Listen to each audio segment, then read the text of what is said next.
Hey everybody, this is Zachary Jeans, and let's keep walking through the Bible. So today is day 84, and we are in Luke chapter 15. We're going through the whole chapter, and it is 32 verses. So, but before we get going, let's stop. Let's ask God for help. Lord, need your help. God, need your help to see, understand.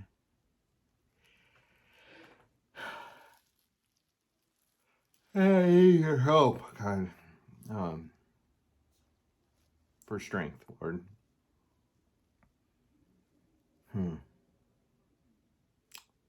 So, Lord, I just lay that before you. God, thanks for your mercy and forgiveness, and I ask for it. God, please open up your word to us, Lord. Please bless my family.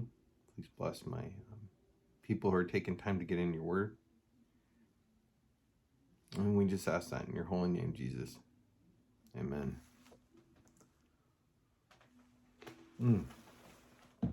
That's good. So, Luke chapter 15, verse 1. Now, the tax collectors and sinners were all drawing near to him. And the Pharisees and the scribes grumbled, saying, "This man receives sinners and eats with them." So, sinners would be irreligious Jewish people living in Israel. Basically, it's people growing up in a religious culture who,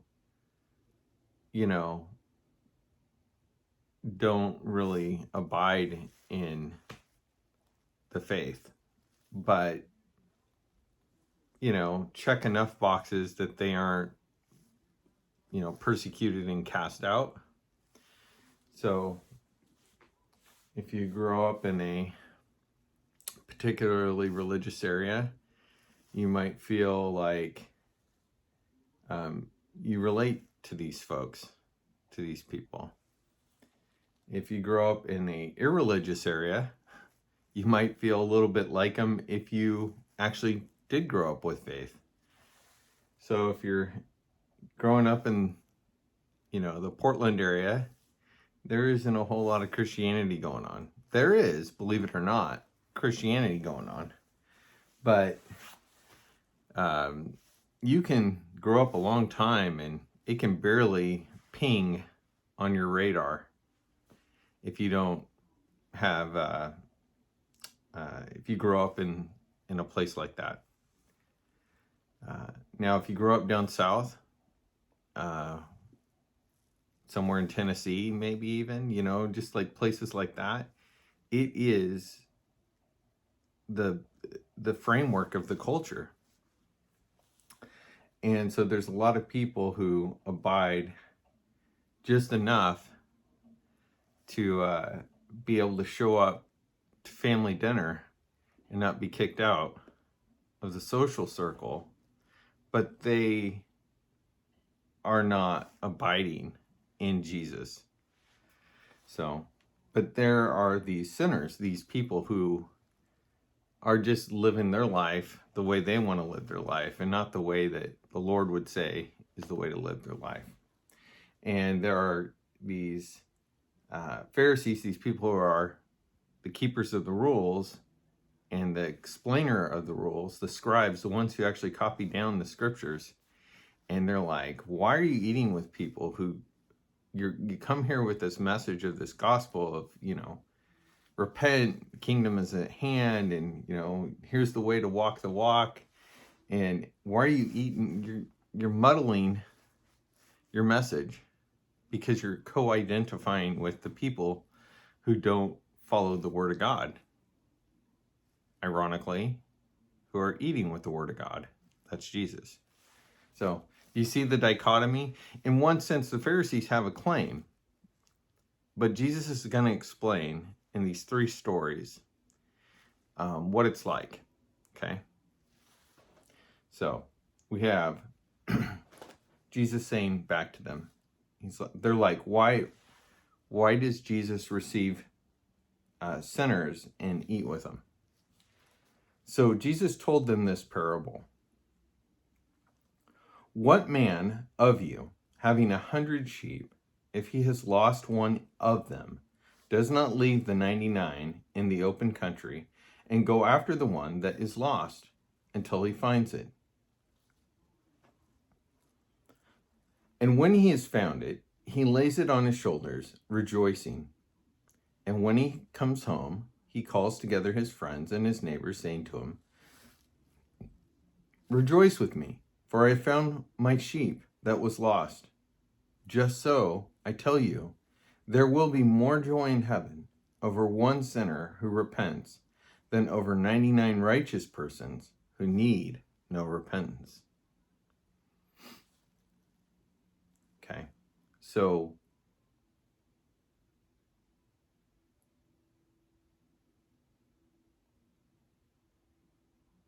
the joy of seeing what was lost be redeemed and found is massive.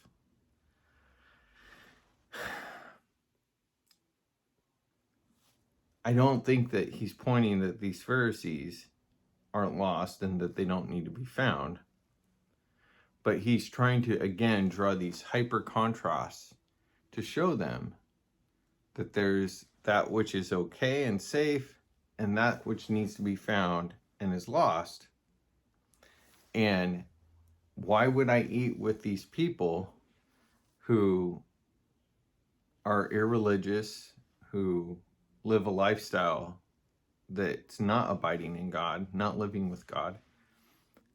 Well, it's because they are clearly and apparently away from the Lord, away from the flock, and they need to be found and picked up and brought back.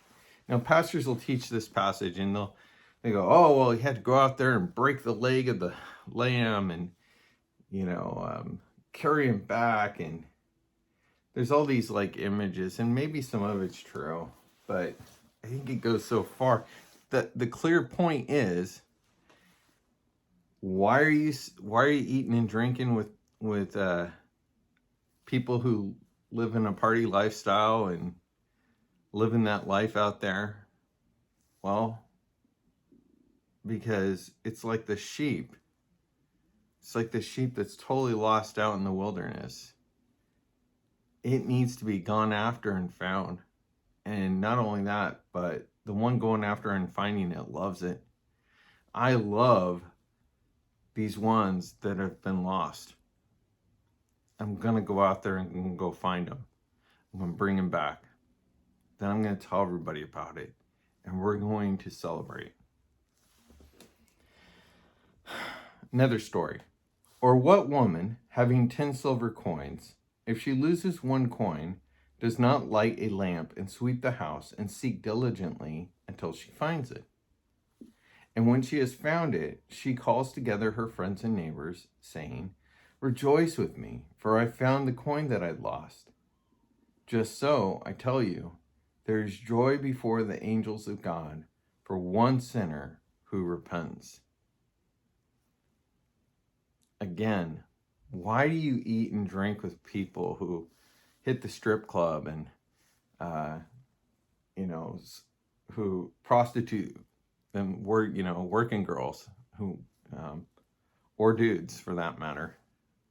Why do you hang out with people who skim off the top and steal, that work at the city? These common practices of skimming, the tax collectors would take a little extra, a little something, right? Why do you do that? Why do you hang out with those people? Why do you hang out with the people who work at the casino? Why do you hang out with people who,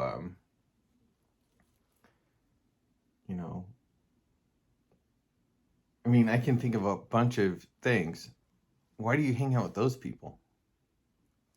Well, let me explain that. Jesus says, it's like if you lost a big chunk of your wealth, 10% of your money somewhere, And it's like, I'm going to find it.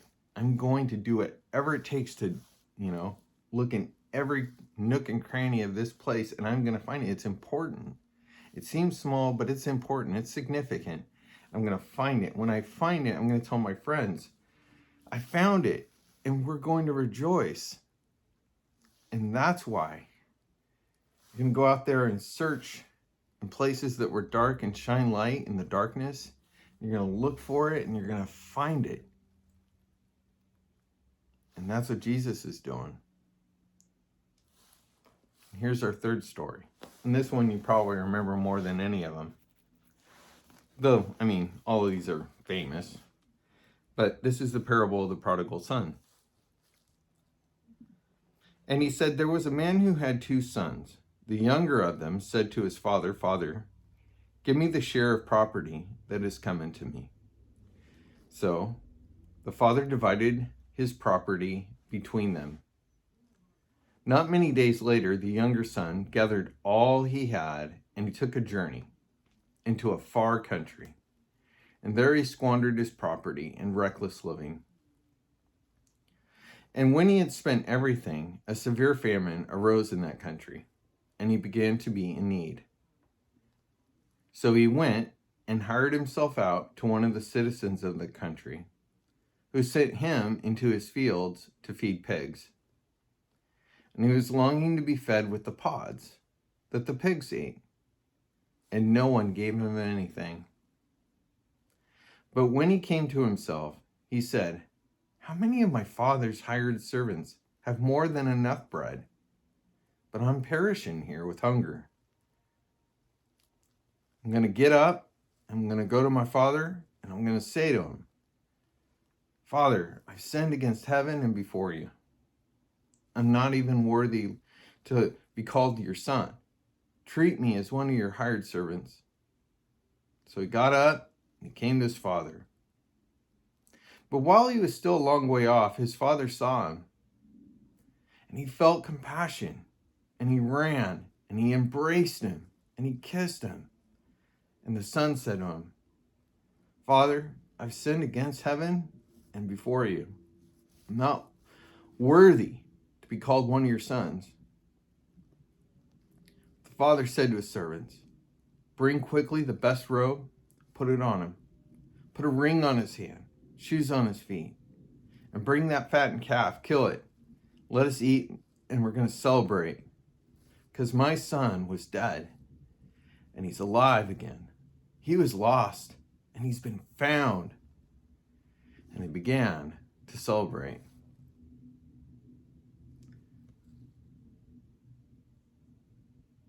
So in our current context, it's like going to a kid that has a family that has some means, right? And instead of waiting for the old man to pass on and for all that to be divided up between him and his bro, he's like, I want my cash now.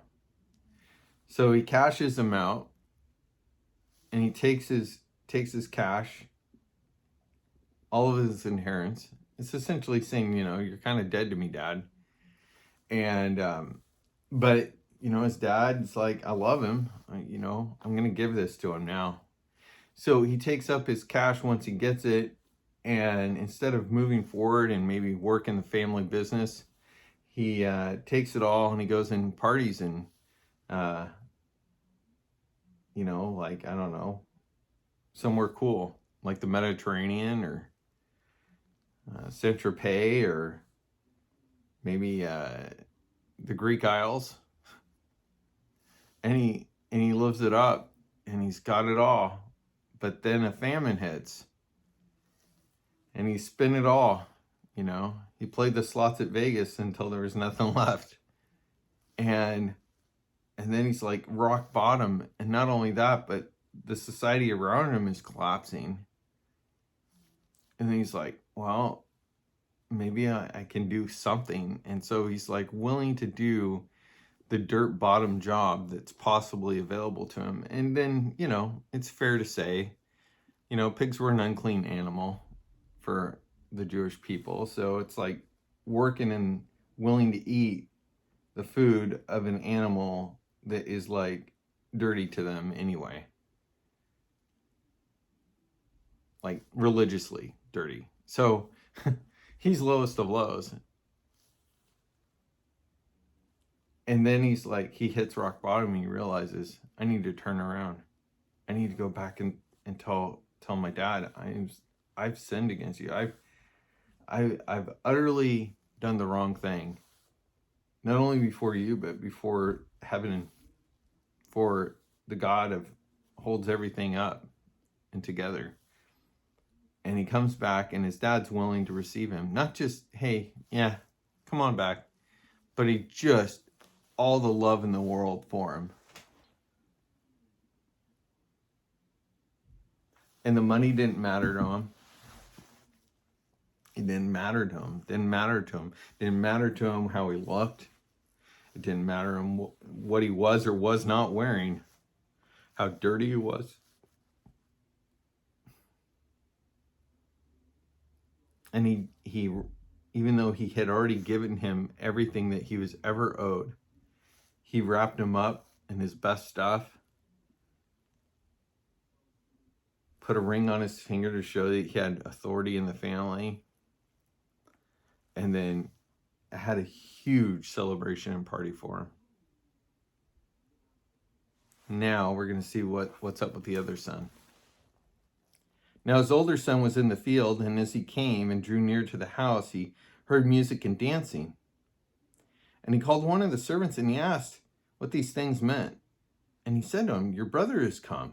Your father has killed the fattened calf because he has received him back safe and sound. But the brother was angry and refused to go in. His father came out and entreated him. But he answered his father, look, these many years I've served you. I never disobeyed your command.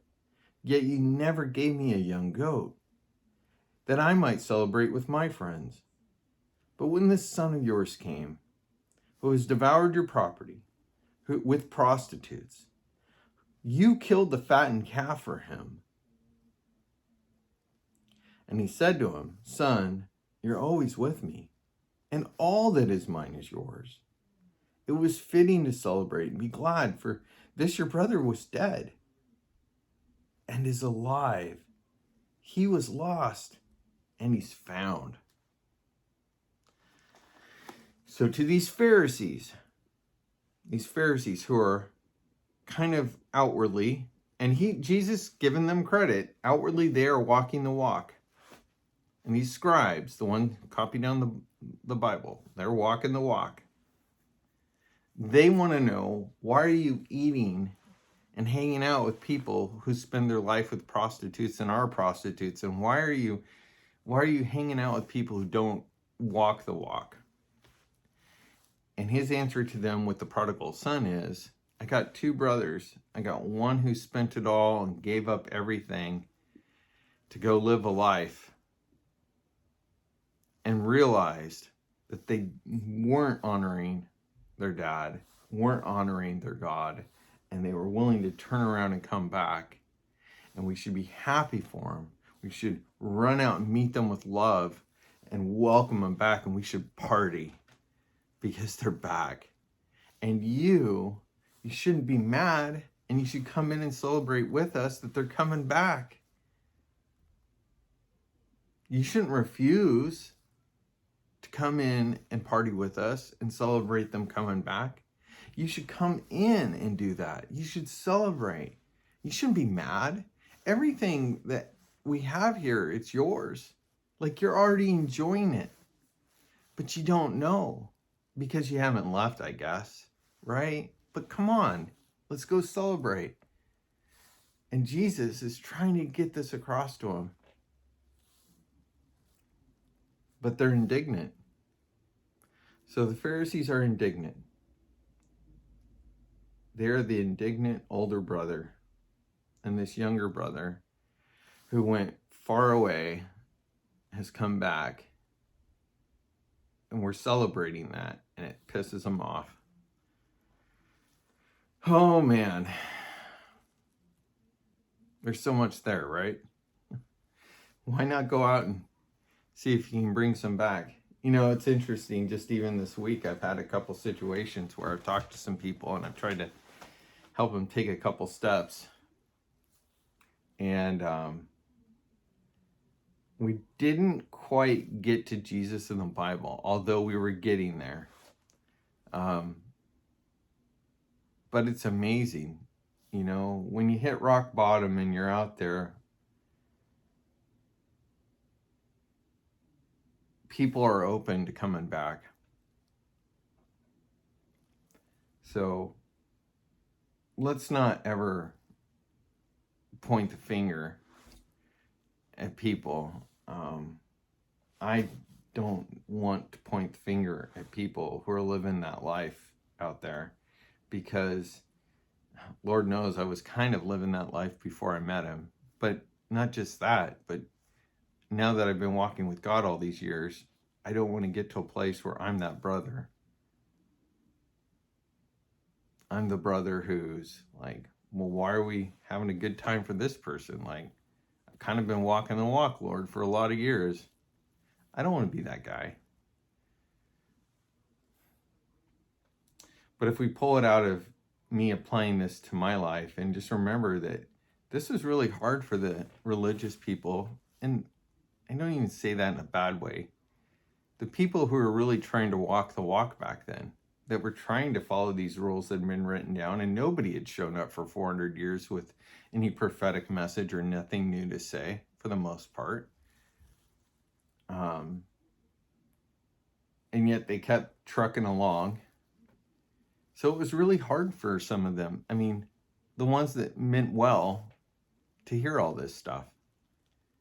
And to hear, like, well, we've been keeping the rules, like the Lord said. And now you are telling us that these people who haven't been keeping the rules we should reach out to them and go seek after them, instead of saying, hey, you know, clean yourself up and come back in here. That, do you see, like, they were like, why are we going out there? Where are you hanging out with them? And because that which is lost needs to be searched for. It needs to be hunted down. It needs to have light shine everywhere that you can and open the door to bring people in. So if I have one conviction, you know, out of this, I'm like, you know, where in my day-to-day life, you know, my job, as I'm driving around and talking with people, you know, when do I, you know, where I want to help people take a step, and I'm not afraid to talk about the gospel, but it's like, knowing where the conversation is, and should I do that while they're on the ride, or, yeah, so discernment. But yeah, got to seek people and got to open the door for people to come back. So anyway, day 84 today. Tomorrow's day 85. Until then, keep walking, okay? God bless. Bye-bye.